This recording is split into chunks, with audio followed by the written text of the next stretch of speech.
नमस्कार साथियों, रात के 9 बजे एक वीडियो बनाना पड़ रहा है और वीडियो काफ़ी इम्पोर्टेंट है। दोस्तों इम्पोर्टेंट ये है कि समायोजन 1.0 निरस्त होने शुरू हो गए हैं। यानी कि इतना समय बीत गया, लोगों को लग रहा था कि भैया अब हमारा टेंशन फ्री हो गए। काफ़ी टीचर्स जो कि घर के पास गए, यानी समायोजन 1.0 और समायोजन 2.0 हुआ है, वो ऐच्छिक था, स्वैच्छिक, जिसमें साथियों टीचर्स घर के पास पहुंचे। लेकिन साथियों सबसे बड़ी बात है कि हाई कोर्ट ने जो आदेश दिया है, जिस पे दोस्तों एक पीआई याचिका डाली गई थी, और याचिका ये डाली गई थी जो एकल विद्यालय हुए थे उनके तरफ से याचिका डाली गई थी कि सर एकल विद्यालय हो गया है, हमारे यहाँ कोई टीचर नहीं है, और पॉलिसी कहती है, आरटी एक्ट कहती है कि एक विद्यालय में 2 टीचर होने चाहिए रेगुलर। समायोजन 1.0 में शिक्षा मित्र को गिन लिया गया था, जो कि गलत था। तो साथियों आज हम चर्चा करेंगे आखिर कहाँ से मैटर शुरू होने लगा है और क्या समायोजन 1.0 में खतरे की घंटी फिर से बजने लगी है। सबसे बड़ी बात है समायोजन 1.0 निरस्त होना शुरू। जी हाँ साथियों, निरस्त होना शुरू हो गया है। दूसरी बड़ी बात है हाईकोर्ट का आदेश। इस पर साथियों हाईकोर्ट का आदेश आया हुआ है, इसलिए निरस्त किया जा रहा है। और तीसरी बड़ी बात है जनगणना न करने पर क्या होगा। जनगणना से रिलेटेड भी साथियों हम बात करेंगे कि जनगणना जो लोग नहीं करेंगे उनको क्या होगा, क्या उनको कोई दंड मिलेगा, कोई पनिशमेंट मिलेगा, क्या मिलेगा, इस वीडियो में आपको बताने जा रहा हूँ। अतः साथियों सही और सटीक जानकारी के लिए आप हमारे चैनल एम्प्लॉयड हेल्पर सब्सक्राइब जरूर कीजिए। अगर आप एक गवर्नमेंट एम्प्लॉय हैं या सरकार से किसी भी विभाग से जुड़े हुए हैं तो चैनल को सब्सक्राइब कीजिए। देखिएगा साथियों, यहाँ पर एक बात मैं आपको बता दूँ, समायोजन 1.0 में हमेशा खतरे की घंटी रहेगी, जिसकी वजह दोस्तों एकल होना और आरटी एक्ट का उल्लंघन होना। जो राइट टू एजुकेशन है उसका उल्लंघन किया गया है समायोजन 1.0 समायोजन 2.0 में। अब साथियों सबसे बड़ी बात है, तमाम स्कूल एकल हो गए जो आज भी एकल ही हैं, क्योंकि समायोजन 3.0 जो कि विवादों में फंस गया। अब जब विवादों में फंस गया तो वो समायोजन 3 हो ही नहीं पाया है। अभी भी दोस्तों स्टे लगा पड़ा है और सुनने में आ रहा है कि ये स्टे की प्रक्रिया आगे भी जारी रह सकती है। अब नुकसान किसको हुआ, जहाँ पर एक टीचर रह गया, बेचारा एक टीचर रह गया और एक शिक्षा मित्र रह गया। अब शिक्षा मित्र भी स्कूल चॉइस करने का उनको विकल्प दे दिया। शिक्षा मित्र भाइयों के लिए ये नहीं है कि भैया वो एकल में नहीं आएंगे या एकल हो रहा तो नहीं छोड़ेंगे, उनके लिए कोई नियम नहीं है। तो यहाँ पर साथियों सोचिएगा, किसी के यहाँ 32 बच्चे हैं या 50 बच्चे हैं, वहाँ में 2 टीचर थे रेगुलर, एक शिक्षा मित्र था, एक को समायोजन में लाभ दे दिया। अब एक शिक्षा मित्र एक टीचर रह गया। अब यहाँ पर साथियों शिक्षा मित्र को भी ऑप्शन दे दिया है जाने का। अब वो शिक्षा मित्र भी अगर चला गया तो भाई ओबियसली एक टीचर्स के ऊपर 50 बच्चों की जिम्मेदारी आ गई।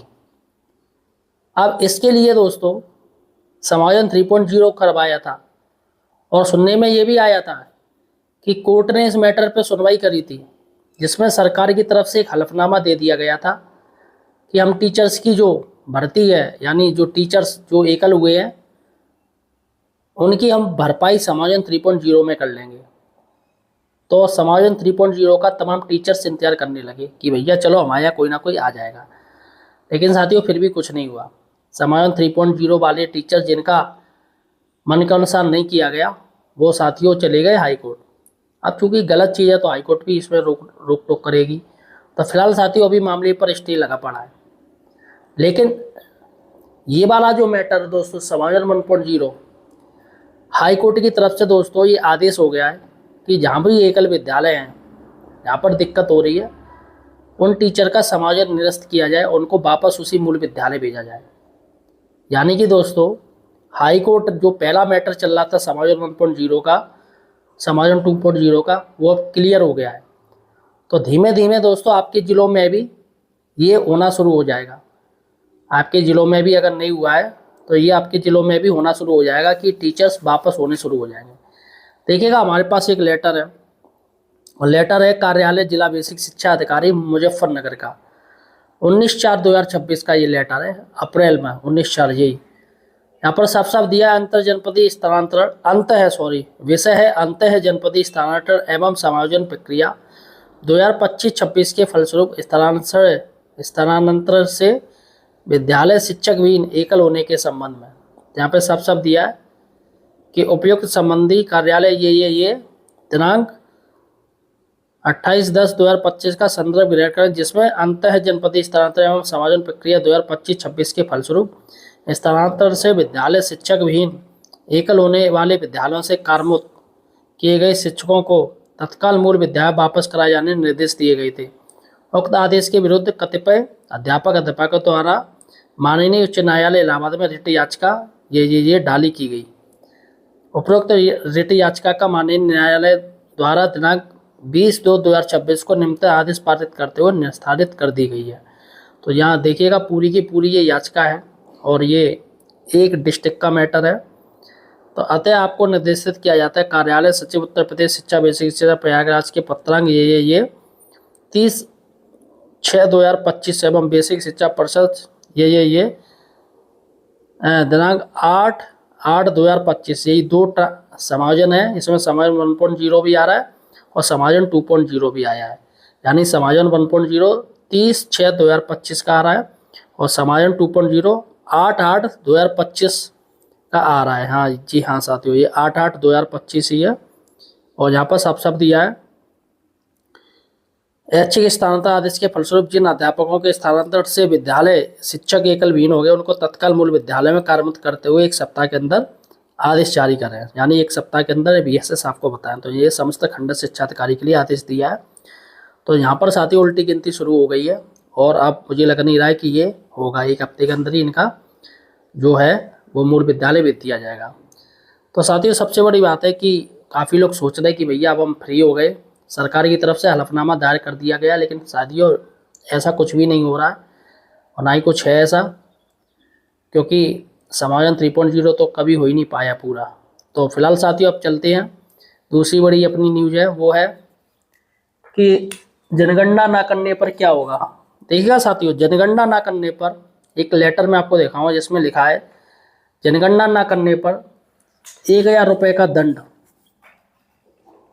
फाइन आप पर रहेगा 1000 रुपये का, और या 3 साल की कैद, 3 साल की कैद या फिर दोनों चीज़ मिल सकती हैं। देखिएगा एक लेटर में आपको दिखा रहा हूँ, ये लेटर है दोस्तों जिला बेसिक शिक्षा अधिकारी औरैया का। यहाँ पर चार्ज अधिकारी ग्रामीण यानी तहसील औरैया द्वारा एक लेटर जारी किया गया है BSS आपको। तो तहसील यानी तहसीलदार द्वारा एक लेटर जारी किया गया है BSA को 16 अप्रैल 2026 को, जिसमें लिखा है अवगत कराना है कि जनगणना 2027 के प्रथम चरण आज दिनांक 16/4/2026 को प्रकल्प सुपरवाइजर की जनगणना प्रशिक्षण सुदीति ग्लोबल अकेडमी औरैया में नियत था, जिसकी सूचना पूर्व में ही नियुक्त प्रकरणों को प्राप्त कराई जा चुकी है, लेकिन आज दिनांक 16/4/2026 को निम्न प्रकरण प्रशिक्षण स्थान पर अनुपस्थित रहे। तो ये आए नहीं है।